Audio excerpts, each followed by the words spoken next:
21শে জুলাইয়ের প্রাক সন্ধ্যায় করিমগঞ্জে শহীদ জগন যিশু স্মরণে পথ চলা। আগামীকাল 21শে জুলাই 1986 সালের এই দিনে দুই শহীদের রক্ত ঝরেছিল করিমগঞ্জের বুকে। পুলিশের গুলিতে প্রাণ দিয়েছিলেন মাতৃভাষার দুই সন্তান। আগামীকাল শহীদ দিবস। এই দিনটিকে সামনে রেখেই আজ সন্ধ্যায় শহীদ স্মরণে এক পথ চলা কার্যসূচি হাতে নেয় বরাকের আওয়াজ। সংস্থার পক্ষ থেকে এই পথ চলায় সামিল ছিলেন বিধায়ক কমলাক্ষ দে পুরকায়স্থ।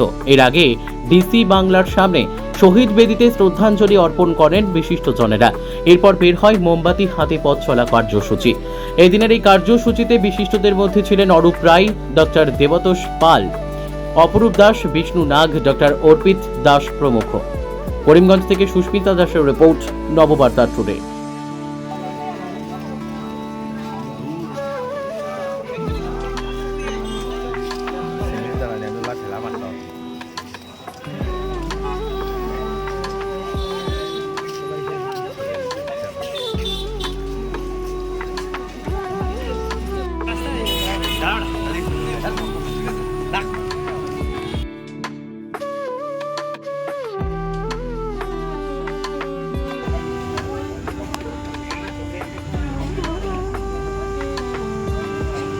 তুমি জানাও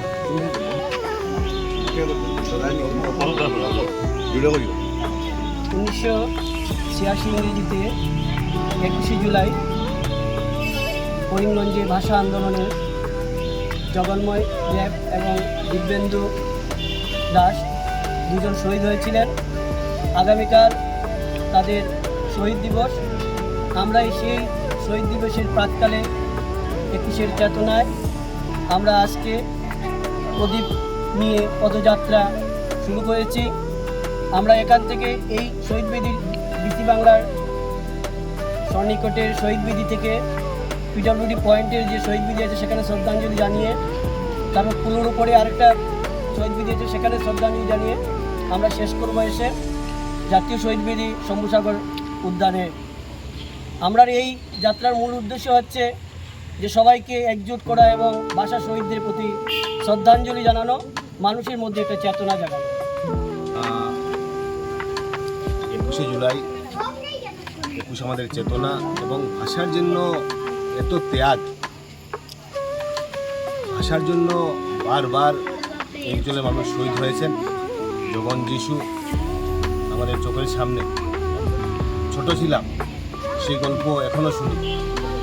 তাই আজকে আমাদের প্রতি আমার শ্রদ্ধাটুকু নিবেদন করলাম এবং সামনের দিনে মায়ের ভাষা যাতে অক্ষুণ্ণ থাকে, সেই মায়ের ভাষাকে অক্ষুণ্ণ রাখার জন্য আজকে বিশেষ করে আমাদের এই অঞ্চলের মানুষ আমরা বরাকভাষী, আমরা প্রত্যেকটা আমরা পালন করি, আমরা 19শে মে আমরা পালন করি।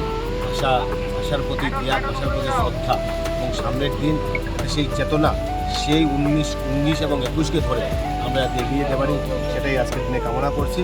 এবং সামনের দিনে সুস্থ এবং সুন্দর যাতে পরিবেশ হয় যাতে, এবং সামনের দিনে এই ভাষার জন্য যারা শহীদ হয়েছে ওদের যাতে পরিবার, ওদের বিশেষ করে সামনের দিন কীভাবে ওনাদের যেগুলো অধিকারের জন্য কীভাবে আমরা লড়াই করতে পারি, এবং ওনাদের সেই লড়াই তখনই আমি মনে করি সার্থক হবে যখন আমরা অ্যাকচুয়ালি আমরা আমাদের ভাষাকে, সেই ভাষার যে চেতনা সেগুলোকে অক্ষুণ্ণ রাখতে পারি। সেই কথাগুলো বলছে এবং সামনের দিন আবারও জগন যিশু এবং প্রত্যেক ভাষা শহীদদের প্রতি আমার শ্রদ্ধা জানাচ্ছি এবং আমার প্রণাম নিবেদন করব। অবশ্যই শিশু তোমায় আমরা ভুলিনি, ভুলবো না। মাতৃভাষা আমার রহে, তোমার শহীদ জগন যিশু আমরা তোমায় ভুলিনি, ভুলবো না। মাতৃভাষা আমার রহে।